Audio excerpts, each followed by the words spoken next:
Je le savais. Je le savais. J'étais devant ma télé, j'ai dit c'est scripté. Vous allez voir, ils vont marquer à la dernière seconde. Et même s'il y avait eu match nul, je serais même pas tombé dans le panneau. Dans le débrief, j'aurais fait comme s'ils avaient gagné à la fin. Bien évidemment. Gonzalo Ramos, quand il s'agit de marquer à la dernière seconde de match, il se transforme en Ronaldo phénoménal. On peut pas compter sur ces foutus niçois là. Ils sont KO les gars. Bref, les amis. Victoire du Paris Saint-Germain. Donc en cas de victoire ce soir et encore, faut qu'on gagne. Parce qu'avec nous c'est toujours en cas, si. On sera pas leader. Mais voilà, faut leur coller. Faut les coller. Faut les coller coûte que coûte les gars. Donc ce soir, en attendant de voir ce qu'on va faire. Hein. C'est bon les amis. À toutes.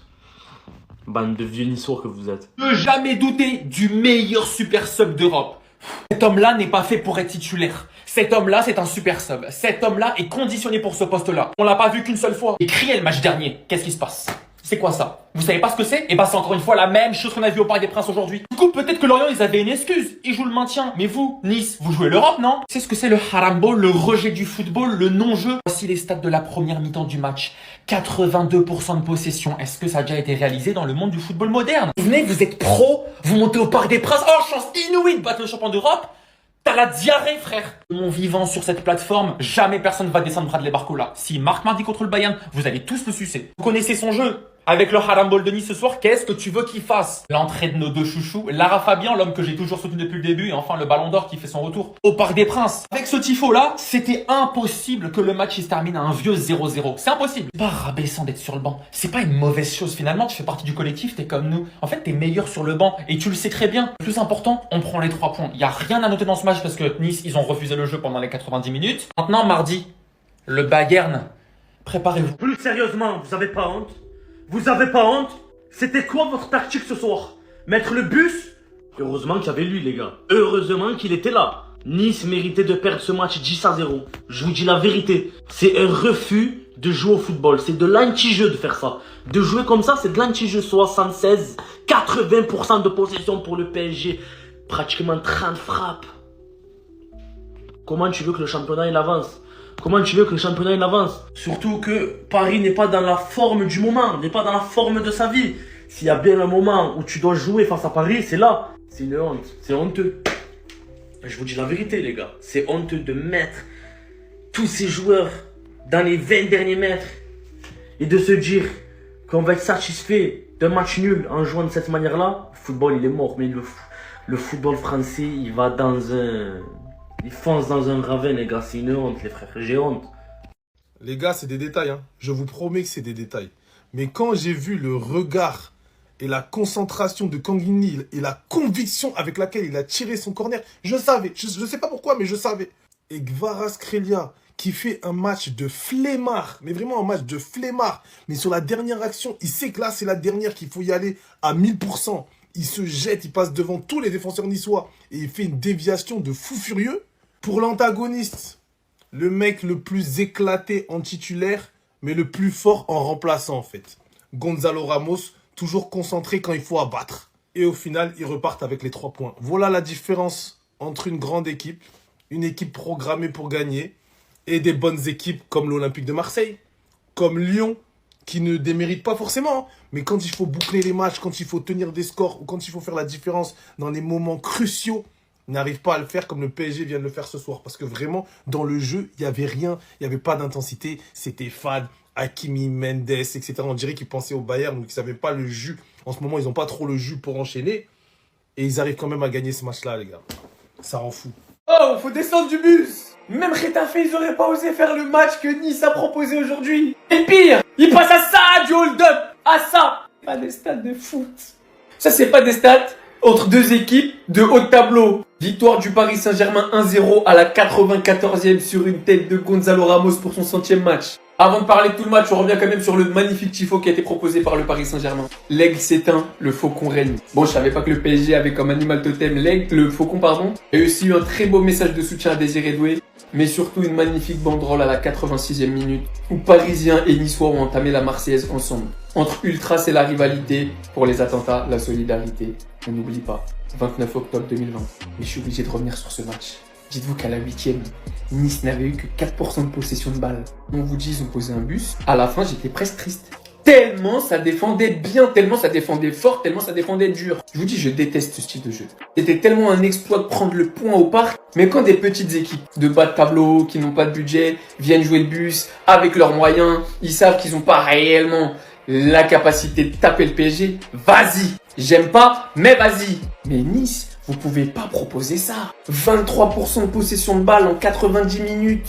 808 passes contre 247. Je sais pas si on réalise la folie. Derrière moi, c'est la hitmap des attaquants de Nice. Janssen en première mi-temps et Diop en deuxième.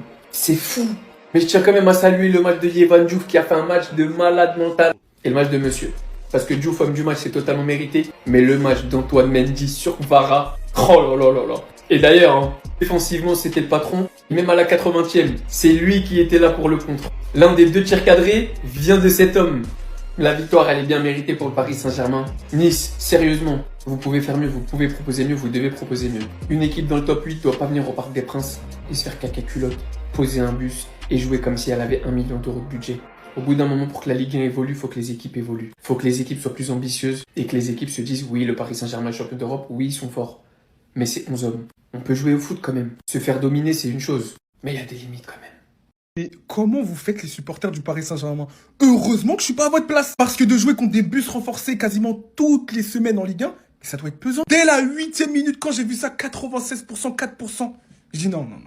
4%, ça c'est le pourcentage de téléphone de ma batterie. C'est pas possible que ça soit la possession de balle. Je crois que si j'étais supporter du Paris Saint-Germain, j'aurais pris un marteau, je serais allé sur le bus de Nice, j'aurais cassé les vitres. Juste par frustration en fait. Et si Nice a fait l'exploit de conserver ce score, parce que c'est un exploit à ce niveau-là, faut remercier Yehvan Diouf. Il est venu sans coin, sans tailler sa barre un peu comme moi. Il avait rien à perdre en fait.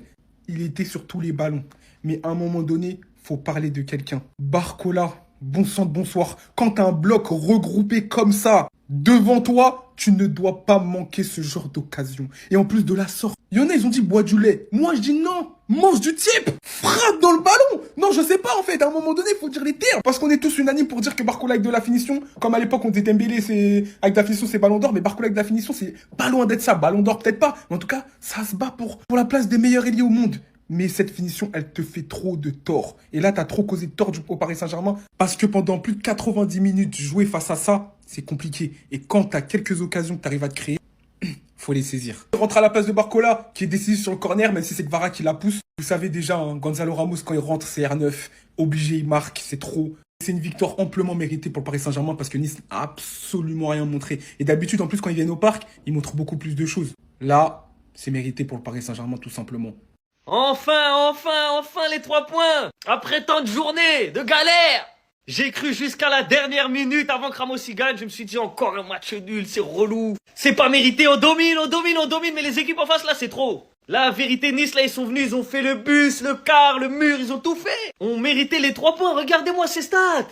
Après, je les comprends, les équipes adverses. Elles viennent prendre un match nul, prendre 1 point, elles sont contentes. Et les gars, faut qu'on parle de Ramos. Ce mec-là, en tant que joker, j'ai bien dit en tant que joker, quand il rentre dans les 15-20 dernières minutes, c'est top 5 des numéros 9, je veux rien savoir.